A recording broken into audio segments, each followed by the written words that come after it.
Bonjour tout le monde. Is that even proper French? Hey everybody, hope you're doing well today. Thank you for spending your valuable time with me. I wanted to do another makeup and mental health video talking about things that have really worked for my mental health. I've been quite busy recently and I haven't had like a lot of time to film and do stuff like that. I was like, maybe I can challenge myself to get ready in time to run my errands and go to physical therapy, and we're gonna see if I succeed or not. So without further ado, because I need to be really fast, let's get into the video. I sound like a broken record every time I emphasize this, but I think it's really important when anyone listens to any, I guess you could say, mental health influencer or mental health advice on the internet to think about how would that advice or that suggestion fit into your life. Is it applicable? Is it appropriate for my situation? Is it something I can manage? Is it something that I think I can benefit from? Because at the end of the day, like, you know what works best for yourself, and we are all different individuals who have different upbringings and experiences that shape us, and then there's that role of genetics too, right? So when it comes to mental health, there is really no one size fits all guidebook to how to manage it. I think it's always just important for someone like me that does have a career in mental health to emphasize that, because, you know, what's going to work for someone else isn't going to work for everyone else, right? We are all unique. We all have our own baggage that we carry day to day, and we all have different triggers. We all have different ways we react to certain situations. That being said, I just want to also share some things that I feel like have really benefited my mental health in the long run. And oh my god, this is going to be the worst makeup I've probably done ever because I'm rushing and I don't even feel like that put together. Normally I'm wearing like a lot of jewelry and my hair looks way better. Actually, never mind, doesn't. Sometimes it looks like a hot mess. I thought I'd show a little bit of the candid part of me, you know, a little bit of how I look like 90% of the time when I'm not doing makeup to go out in public or to film a video, because I normally just look like my bare face with glasses, and that's okay. With that being said, I just want to kind of share a little bit about my mental health experiences and what I struggle with and have struggled with in my life. And I've touched upon this in some other videos, like for example, my Get Ready With Me and Chit Chat. The grand gist of my mental health is I struggle with anxiety and depression for a lot of my life, and I still do to some extent. To be honest, like, there were certainly probably some other mental health diagnoses that I could have been diagnosed with, and that's the thing, like, you could always get misdiagnosed, right? I was raised by a single mother who endured the Vietnam War, and I'm sure that in itself was extremely traumatic and probably led to her having a lot of mental health issues that unfortunately she didn't know how to properly manage, and then subsequently passed on to me, like that generational trauma, right? There certainly could have been some other mental health conditions or factors at play, but I know for a fact that I have struggled with anxiety and depression to some extent. And with that, I've learned along the way a lot of really great things to manage my mental health, because I really think mental health is one of the most important facets of everyday living.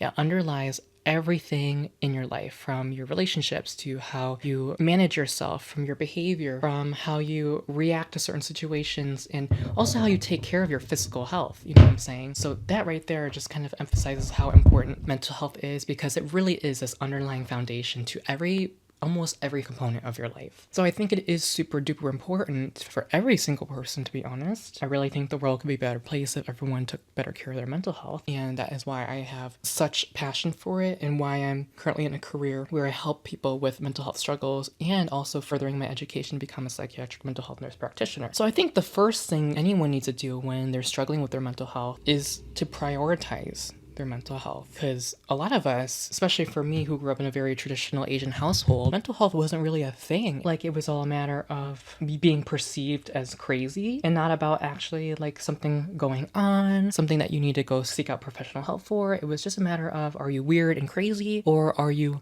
normal? Because of that, mental health was very stigmatized in my household. I felt ashamed to even think that I dealt with mental health struggles or wanted to seek out help because of my mental health. Like, it felt like there was just something inherently wrong with me. And mental health can definitely make your life difficult if it's not properly managed, but it's something that, like, honestly, almost everyone struggles with to some extent, because life isn't perfect and we all go through different phases in our life, and some are more difficult than others, and some situations are harder to get through, and some days are harder than others. And I think with that comes the acknowledgement of, like, yeah, mental health definitely has a role in all of that. So the first step is you got to recognize how important mental health is in your life and have the desire to want to target it. There's nothing wrong with having mental health struggles, because, like I said, a lot of us struggle with it, and I really think it's very, first of all, like, really attractive Not that that really matters, but it really is a good look when someone wants to better themselves and engage in self-help and do things that will better their mentality and their overall livelihood, because like I said, mental health does affect your overall livelihood. One of the next steps to take is, of course, seek out professional help, right?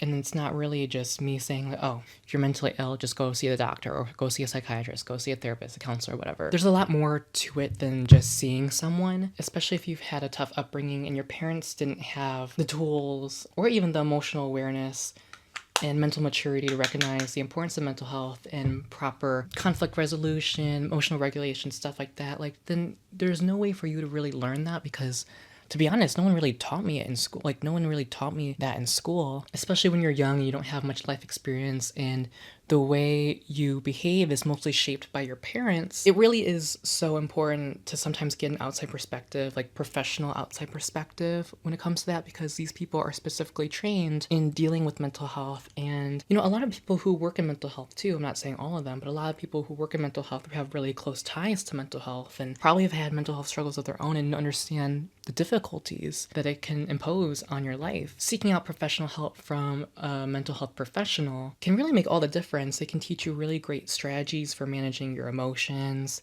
managing difficulties in your life, teach you ways to emotionally regulate, help ground you in the moment, be present, and kind of avoid things we may do in our mind, like spiral, catastrophize, think too far ahead into the future, and really kind of, in a way, make you embrace your mental health and being uncomfortable, because the thing about life is it's inevitably hard for a lot of us, right? And one of the hard things a lot of people have to understand is that life is not always going to be sunshine and rainbows, and it certainly 100% does have its joy, but it's not always going to be easy, and you got to be realistic with yourself while also still having somewhat of an optimistic mindset and not be constantly pessimistic. It's like that fine line of being real with yourself, but also being positive, right? And they're not mutually exclusive, and there's a fine balance of both. Seeking out professional help can really help you find balance in your life, which I think is so important. Just, you know, overall, not even when it comes to mental health, but a mental health professional does really understand that balance and can help you achieve it. And also can teach you ways to manage it when your life doesn't feel like it's in balance too. One of the other things that has really helped my mental health was really just focusing more about myself. When I was growing up, my mom always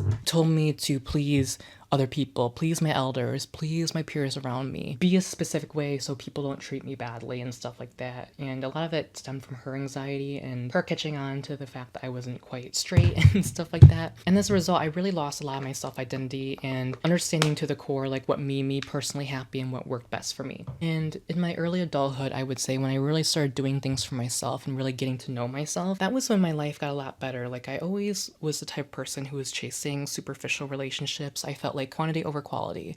I always wanted to have more friends. I wanted to have more coolness, more popularity. And now that I'm older, I'm like, wow, I feel like kind of stupid. I mean, not stupid, but I'm just honoring my growth to this point where I just don't really care about what people think about me anymore. I'm not someone who's always chasing after likes on social media, which was totally me. Just figuring out what works best for me and finding peace in that. People kind of underestimate the importance of a peaceful life. Like, some might think, oh, it's boring, or you're boring, or not cool if you do it. But honestly, who gives a fuck? If you're happy, that's like your power right there. Like, if you know what makes you happy and you're comfortable still continuing it no matter what people say about you, that actually is like true resilience and strength and a testament to who you've become and who you are as a person, to just keep doing you no matter what people say, because we have a lot of societal pressures in the world we live in right now. And it can feel like people expect certain things of us, or people think a certain lifestyle or a certain thing is desirable and what everyone should engage in. And I guess for me personally, prioritizing your mental health is a lifestyle I think everyone should engage in. But aside from that, like, everyone, like I said, everyone's very different and everyone finds pleasure and joy in certain things, and getting to know yourself and know what works best for you and then sticking to that is like the way to go. So yeah, I guess to make a long story short, that just goes to show the importance of self-love and doing things that you want and doing things for yourself. That's really kind of where everything lies in. As long as it's not hurting anyone or hurting yourself, then there's no harm in you just doing, oh my god, I'm rushing.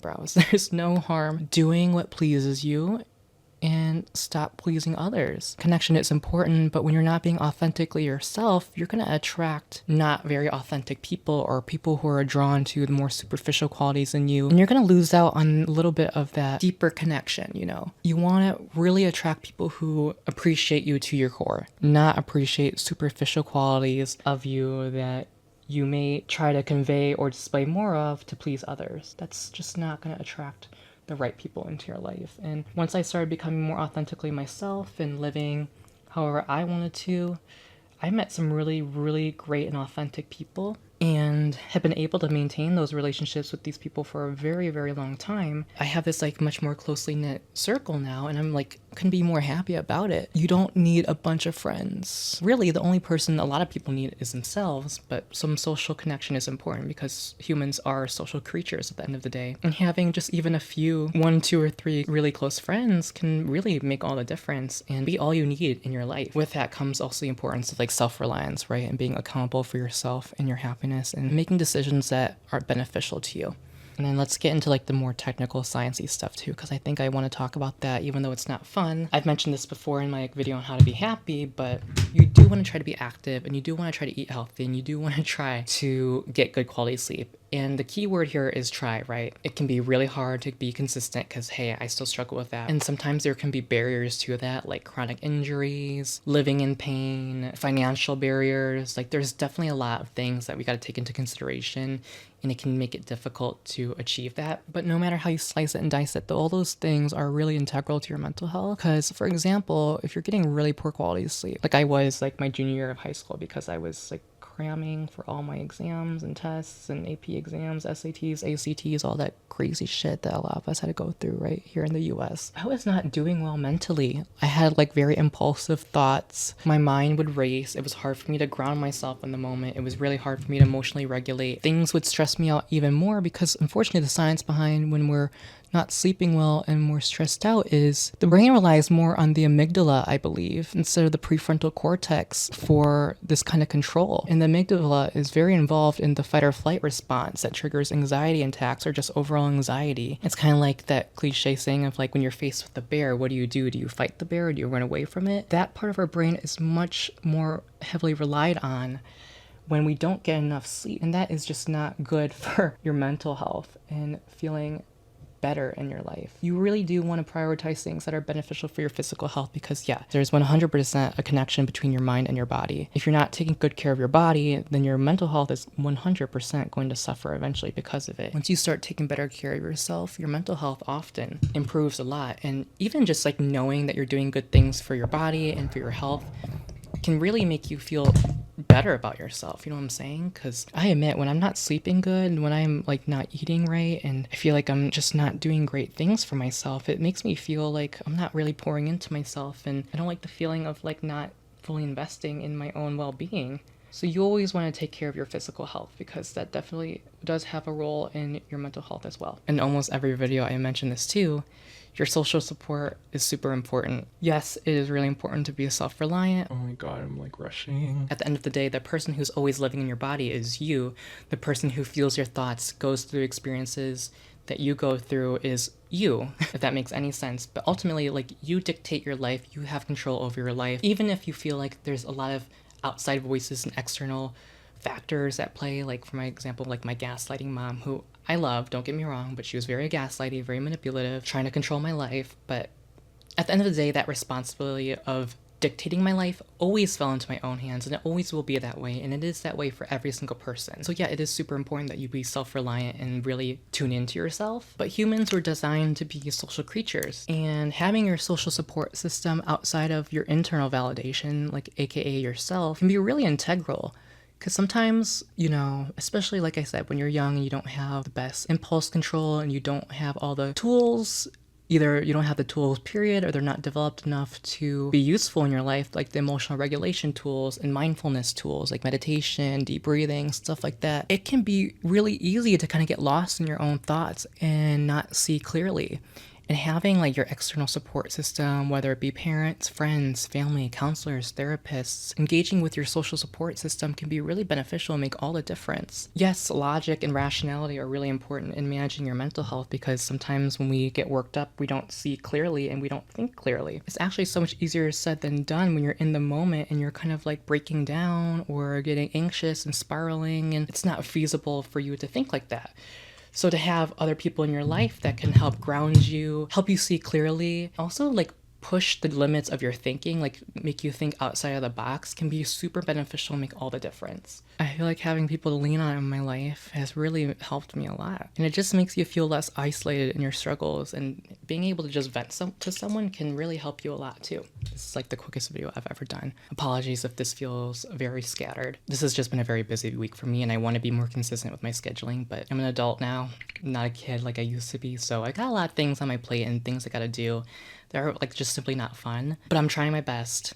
So apologies if this seems like a little scattered, but I hope this has been helpful for you in some capacity. I'm just gonna set my face and talk about some last minute pointers. Stop talking to him. This is poison if you inhale it, basically. Take the time to learn great tools you can use for mental health. Once again, yeah, it could be really great to seek out professional help, but I really believe in the power of practical mental health advice. Of course, it might not work for everybody, but honestly, a lot of things I share are scientifically backed or proven or have been used by people I've taken care of in the clinical setting, and it's really helped them. If you think something could be beneficial for you, like try implementing it in your life. Try mindfulness techniques like meditation. It can really help ground you in the moment. It can really help calm your nerves. The deep breathing that stimulates your vagus nerve, which tells your body like, hey, I'm not in danger, because your parasympathetic nervous system is being activated. Practicing gratitude, like thinking of things that are going good for you in your life, like even small things. Like I think many of us take a lot of things in our life for granted. And when you kind of just sit and think about like, wow, I am so blessed to be privileged in this aspect, that can really help too. And that's not to say that my life is better than yours or it's really healthy to compare your life to everyone else's around you, because I don't think that's the case. But there are certainly things that we take for granted in our day-to-day life that many other people would never, ever take for granted. And just thinking about how grateful we are to have that be a part of our life can make all the difference. Even in certain negative situations, there can always be a silver lining. You just kind of have to try to stay present in the moment and think as logically as you can about your situation, even though it's so much easier said than done. I really hope this quick chit-chat video was beneficial for you in some way and enjoyable. Sorry if it felt a little bit rushed because I've been very busy and I just got a lot of things gotta do, but things will eventually settle down and I'll be able to get back to more of the content that I feel deep down to my core is really beneficial. But hey, this is life, right? So it'd be like this sometimes. Thank you guys so much for watching. I hope you take good care of yourself. My hair looks horrible. I'm so sorry.